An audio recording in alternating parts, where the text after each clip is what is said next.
आज मैं आपको एक सुहागिनों की कथा सुनाऊंगी। सुहागिनें एक सुहागिन के जीवन में बहुत मायने रखती हैं। एक बहुत बड़ा मजबूत हमारा मन होता है सुहागिनों का कि कोई भी कष्ट है, कोई भी तकलीफ है, कोई भी खुशी है घर में, तो हमने फट से सुहागिनें मान दी, संकटा मान दी। हमारा एक हथियार होता है हमारे देवी माता कि हमारे उसमें होती है। हमें बहुत माँ पर भरोसा होता है कि मैंने सुहागिनें मान दी है और मेरा ये काम अच्छा हो जाएगा। तो एक कथा आप सुनाती हूँ मैं आपको कि आप देखिए इस कथा में किस तरह से माता रानी ने गाँव बन के और परीक्षा ली। और इस कथा को आप सुनिए। और सुहागले जब भी खिलाना है, सोमवार को, शुक्रवार को और बुधवार को, ऐसे दिनों में सुहागले खिलाइए। ये दिन सारे अच्छे होते हैं सुहागलों के लिए। मैंने एक वीडियो बनाया भी है। और सुहागलों और संकटा में क्या अंतर होता है। तो सुहागले खुशी में खिलाते हैं जब भी घर में खुशियां हों। और संकटा का मतलब होता है कि जब भी आपके ऊपर कोई संकट पड़े, कोई तकलीफ हो, तब आप संकटा माने। तो मैं आपको एक कहानी सुनाती हूँ कि एक बार एक लोगों के घर में बहू नई नई आई, शादी हुई। और जब बहू आई तब बहू घर में आके बहू ने देखा कि 1 2 दिन 3 दिन हो गए और सुहागली नहीं खिलाई गई। तो बहू के मायके में ऐसा होता था कि नई बहू आती थी तो सुहागले खिलाई जाती थी उसके घर में, या बेटा हुआ तो सुहागले खिलाई गई। तो वो बहू थोड़ा सा परेशान हुई और उससे सास से कहा कि माता जी आप सुहागले आपने नहीं खिलाई, शादी हुई तो माँ बोली कि सास की बहू मेरे घर में तो ये सब नहीं होता है।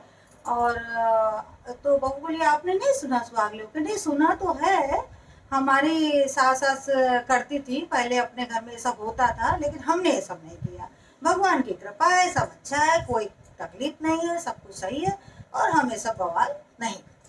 अब बहू को अच्छा नहीं लगा। बहू को बहुत कष्ट हुआ कि अरे मेरी सास तो सुहागले नहीं खिलाती है।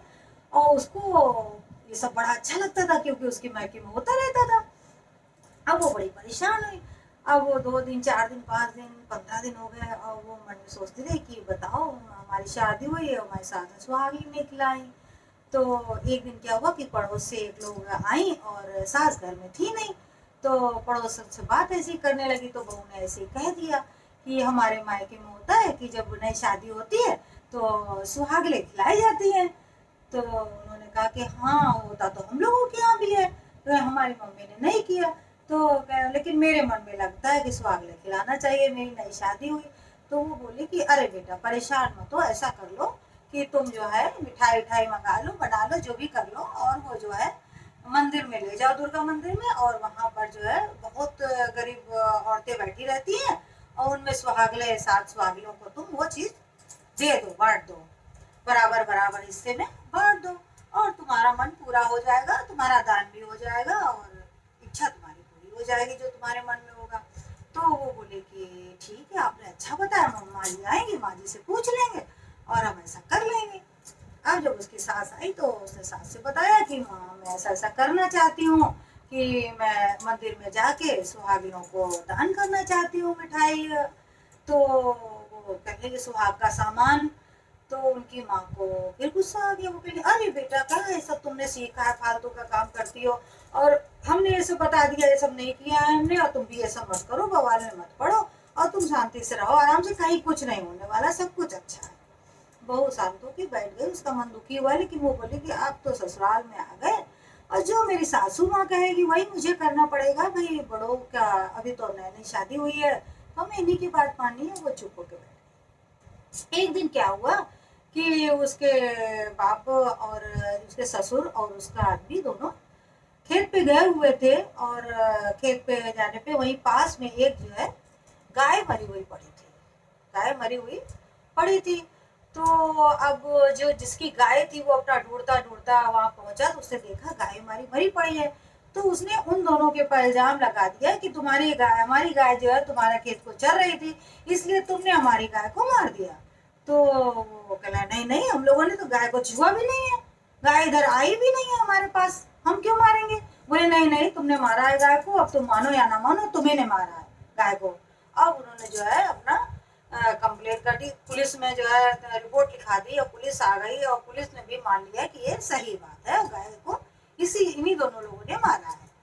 अब वो जो दोनों जेल चले गए और गौ हत्या के केस में, और गौ का हत्या केस भी लगा। ये गौ का केस लगा तो बहुत खराब होता है गौ हत्या। अब उसकी माँ को बहुत बुरा लगा, उसकी सास को, कि अरे ये क्या हो गया, अच्छा भला सब कुछ था और इन लोगों ने मारा भी नहीं है और फिर भी केस लग गया है, झूठे केस लगा है, अब क्या करें। तो उसने जो है बहू और सास दोनों परेशान हो गई एकदम से। तो बहू के लिए, देखो माँ जी, हमने कहा था ना, मेरा बहुत मन था कि आप सुहागले खिला लो, सुहागले का आपने नहीं माना मेरी बात को, और ये देखो संकट आ गया ना, समस्या आ गई ना। तो सास को लगा कि अरे बहू शायद सही कह रही है, कि बहू का मन था और हमने करने नहीं दिया। तो कहले अच्छा बहू ऐसा करो, तुम जल्दी जल्दी मिठाई की तैयारी करो, मिठाई बनाओ घर में, सब मेहनत करो, सब घर में बनाओ, दोनों मिलके सास बहू मिठाई बनाने लगी। घर में जो है सुहाग का सामान मंगा लिया, सब कर लिया, और बोले संकटा सुहागले हम दोनों खिलाएं। हम संकटा भी खिलाएंगे कि हमें संकट से मुक्ति मिले, हम सुहागले भी खिलाएंगे कि तुम घर में आई और ये हमने सुहागले जो करना था हमने नहीं किया, हम वो सुहागले भी खिलाएंगे, हम दोनों करेंगे। अब बहुत तुम जल्दी जल्दी तैयारी करो। अब उन्होंने खूब तैयारी वारी की और दूसरे ही दिन 14 सुहागले बुलाई, 7 सुहागले खिलाई, 7 संकटा खिलाई उन्होंने, और सब अच्छे से उनको खिला पिला के, पोछा डाल के और सब कुछ रंग लगाया, सिंदूर लगाया, उनको पूरा श्रृंगार किया, उन लोगों को श्रृंगार दान भी किया और खिलाया, दही पेड़ा सब खिलाकर उनको विदा किया। अब उनको जब विदा कर दिया, उसके बाद दूसरे दिन क्या हुआ कि तुरंत ही पता चल गया कि गांव का एक आदमी जो था वो तुरंत गया थाने में और उनकी तरफ से जमानत ली, और उसने कहा कि देखो हमने इस गाय को देखा है, ये गाय पानी पी के भाग रही थी, एकदम से धाड़ से गिर गई थी, हमने इसको गिरते हुए देखा है, इस गाय को जहाँ ये गिरी है यहीं पे, और फिर हम अपना चले आए, हमने ध्यान नहीं दिया ये गाय क्यों यहाँ गिर गई, हम अपना चले आए, हमने ध्यान नहीं दिया। तो आप इस बात को मानो कि इन लोगों ने नहीं मारा, ये गाय गर्मी की वजह से या इसको कोई दिक्कत है गाय को, इसलिए ये गाय मर गई है, तो आप इनको जो है छोड़ दो, क्योंकि हमने ये चीज देखी है। तो अब आप सोचिए कि ये होती है देवी कृपा, कि किस तरह से माँ गाय का रूप धारण करके और उन्होंने दिखाया, क्योंकि उस बहू का इतना मन था सुहागले खिलाने का, और माँ विराजमान थी उस बहू के अंदर। तो फिर उन्होंने सब कुछ ठीक किया, उनके ससुर और उनके पति दोनों घर वापस आ गए, और तब से उनकी सास कहने लगी बहू तुम्हारा जब मन करे तब तुम सुहागले संकटा जो खिलाना हो तुम खिला लो, और बोलो जय